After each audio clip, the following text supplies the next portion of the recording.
हो का सफाई करे मशा सिना सफाई करे से मशा पुणी आसीबे पुणी लोक चेंज करबे काक मेले जा काक खाइले जा एमती लोक हबो समस्त मशारी टांगी सोइबो आ अगस्त 10 अगस्त 19 पर्यंत जिमाने लोक औषध देले खाइले जा समस्त खाइबो खाइबो पुणी देखि चलो चलो चलो यार देखो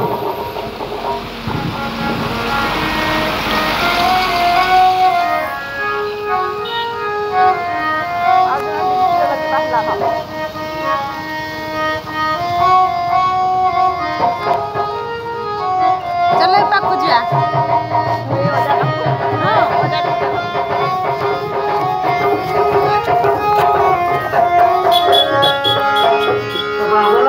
आगे बसे ଏବେ ଜାଣିଲୁ ତ ବର୍ଷା କାମୁଡ଼ିଲେ ଆମକୁ ଫାଇଲେରିଆ କୀଟାଣୁ ଆମ ଦେହରେ ପ୍ରବେଶ କରେ ଆମକୁ ଜ୍ୱର ହୁଏ ଏକ ବାତ ଜ୍ୱର ବୋଲି କହୁଛେ ଆଉ ତୋର ବୁଝିବା କ'ଣ ବାକି ଆଜ୍ଞା ବସେ ଏ ରୋଗର ଲକ୍ଷଣ ସବୁ କ'ଣ କ'ଣ ସେଇଟା ତ ମୁଁ ବୁଝିପାରୁନି ଆରେ ଆମେ ଜାଣିବା କେତେ ଲକ୍ଷଣ ହେଲେ ରକ୍ତ ତାର ସବୁ ଲକ୍ଷଣ କ'ଣ କ'ଣ ସେଇଟା ଟିକେ ବୁଝେଇ ଆଚ୍ଛା ତା ଉପରେ ଆମେ ଦୀପଦ ଗାଇବା ଆଜ୍ଞା ତାପରେ ମନ ଦେଇ ତୁ ଶୁଣ ଆଜ୍ଞା ହରିବୋଲ କି ପକା ମୁଁ ଆନନ୍ଦ କରୁଛି ବୋଲ ଆନନ୍ଦ କୁମାର ହରି ହରି ବୋଲ ଜ୍ୱର ହେବ ବଡ଼ ହାତ ଘୋଡ଼ା ବିନ୍ଧା ହେବ ଦେହ ସାରା ନାଲି ନାଲି ନାଲି ଦେଖାଯିବ ଗିଲିଟି ଫୁଲିବ ରହି ଲାଗିବ ସେଇଥିରୁ ରକ୍ତ ବାହାରିବ ଅବଳରେ ରକ୍ତ ବାହାରିବ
ବର୍ଷା କାମୁଡ଼ିଲେ ଫାଇଲେରିଆ ଜ୍ୱର ହୁଏ ଆମେ ଜାଣିବୁ ଆଜ୍ଞା ତା ଲକ୍ଷଣ କେମିତି ଆମେ ଜାଣିବୁ ନା ପ୍ରଥମେ ଜ୍ୱର ହବ ଆଜ୍ଞା ଗୋଡ଼ ହାତ ବିଧା ଛିଟିକା ହବ ହଁ ଶରୀର ସାରା ନାଲି ନାଲି ଦାଗ ପଡ଼ିଯିବ ବା ବିରି ବିରି ପଳେଇଯିବ ହାତ ଗୋଡ଼ ଏ ଯେଉଁ ପାପୁଲିଆ ପାଦ ଫୁଲା ଟିକେ ଆରମ୍ଭ କରିବ ଏ ଯେଉଁ ଗାନ ତଳେ ଗିରିଟି କହୁଛ ଦର୍ଜ ହବ ବଡ଼ ହବ ଯଦି ଏଇଥିରୁ କିଛି ଲକ୍ଷଣ ଜଣା ପଡ଼େ ତାହେଲେ କ'ଣ କରିବା ତୁରନ୍ତ ଡାକ୍ତରଙ୍କ ସହିତ ପରାମର୍ଶ କରି ରକ୍ତ ପରୀକ୍ଷା କରିବା ଆଜ୍ଞା ତାହେଲେ ଆମକୁ ଫାଇଲେରିଆ କୀଟାଣୁ ଆମ ଦେହରେ ଅଛି କି ନା ବୁଝିପାରିଲୁ ତ ଆଜ୍ଞା ନମସ୍କାର ମା କ'ଣ ମା କ'ଣ ଆସିଲେ କୁହ ଆଚ୍ଛା ବସେଇ ହଁ ମୁଁ ଏଇଟା ଶୁଣିଲି ଆପଣ ଯୋଉ ଲକ୍ଷଣ ଗୁଡ଼ିକ ହଁ ହଁ କହୁଥିଲେ ସେଇ ସବୁ ଲକ୍ଷଣ ଗୁଡ଼ିକ ଦ୍ୱାରା ଫାଇଲେରିଆ ଜ୍ୱର ହେଇଥାଏ ହଁ ସେଇ ସବୁ ଲକ୍ଷଣରେ ରକ୍ତ ପରୀକ୍ଷା କଲେ ଜଣା ପଡ଼ିବ ଆମକୁ ସେ ଜ୍ୱର ହେଇଛି କି ନାହିଁ ତାହେଲେ ମୋ ଦେହରେ ବି ସେଇ ଲକ୍ଷଣ ଗୁଡ଼ାକ ଦେଖାଯାଉଛି ଦେଖନ୍ତୁ ମୋ ବେକ ଫୁଲିଛି ଦରଜ ବି ଲାଗୁଛି ଆଉ ମୋ ପାଦ ବି ଫୁଲିଲାଣି କ'ଣ କରିବି ମୁଁ ବୁଝିପାରୁନି ଆଉ ଡେରି କରନ୍ତି ତୁରନ୍ତ ଯାଇ ଡାକ୍ତର ସହିତ ପରାମର୍ଶ କର ରକ୍ତ ପରୀକ୍ଷା କରି ଠିକ୍ ଭାବରେ ଯଦି ଔଷଧ ସେବନ କରିବ ତାହେଲେ ତମେ ସୁସ୍ଥ ହବ ତମେ ଅବହେଳା କରିଦେଲେ ଯଦି ସେଇ ଫାଇଲେରିଆ ଜ୍ୱର ଥାଏ ନା ଯଦି ଗୋଦର ଗୋଡ଼ ଦେଖିଲେ ଗାଁରେ ଗୋଟେ ରୋଗ ହାତୀ ଗୋଡ଼ ଭଳିଆ ଗୋଦର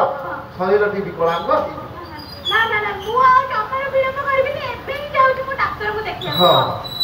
ବୁଝିଲୁ ଦବ ନା ଏ ଛେଳି ଶୁଣିବା ତାର ଲକ୍ଷଣ ପ୍ରକାଶ ପାଉଛି ତେଣୁ ଏଇଭଳି ଉପଯୁକ୍ତ ଯତ୍ନ ନେବା ଏବଂ ସଚେତନ ହେବା ତାହେଲେ ଫାଇଲେରିଆ କୀଟାଣୁ ଆମ ଦେହରେ ଆଉ ପ୍ରବେଶ କରିବ ନାହିଁ ତାହେଲେ ବିଦାୟ ନେବା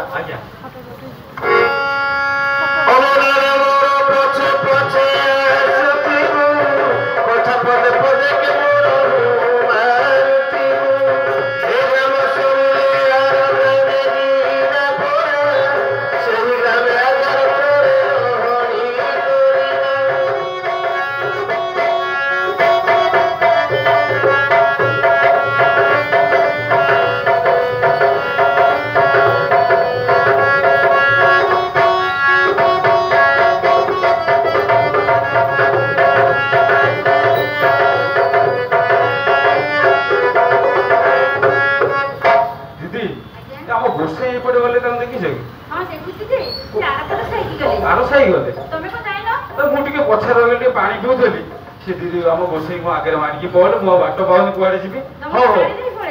ଆଜ୍ଞା ଯାଉଛି ତାକୁ ଖୋଜି ଖୋଜି ଯାଇ ପହଞ୍ଚିବି ଓହୋ ଗୋଟେ ବ୍ୟସ୍ତ ହୁଏନି ଏ ସାଙ୍ଗେ ସାଙ୍ଗେ ଡକ୍ଟର ଆସିବେ ଆମେ ତ ମେଡିକାଲରେ ପହଞ୍ଚି ଯାଇଛେ ତାଙ୍କୁ ପ୍ରେସକ୍ରିପସନ ଦେଖେଇ ଆମେ ଔଷଧ ନେଇ ଚାଲିଯିବା ମୋର କିଛି ଅସୁବିଧା ହବନି ତ ଏଇ ତ ସାର୍ ଆସିଲେଣି ନମସ୍କାର ନମସ୍କାର ଆଚ୍ଛା ରକ୍ତ ପରୀକ୍ଷା ଆଜ୍ଞା ସାର୍ ରିପୋର୍ଟଟା ଦେଲେ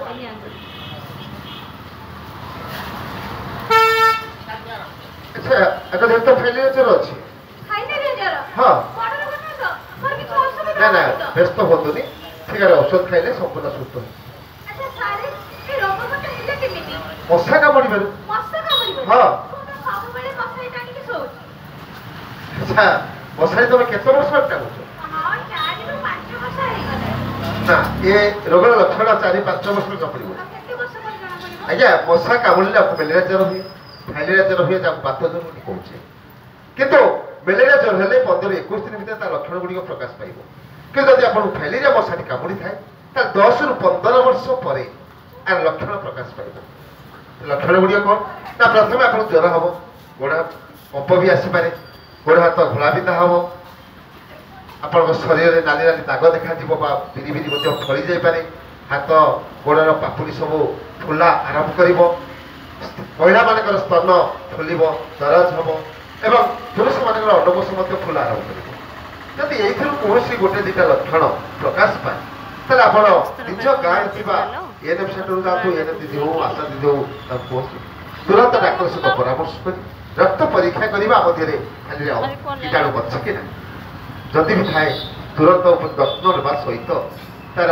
ଚିକିତ୍ସା ମଧ୍ୟ କରିପାରିବା ତାର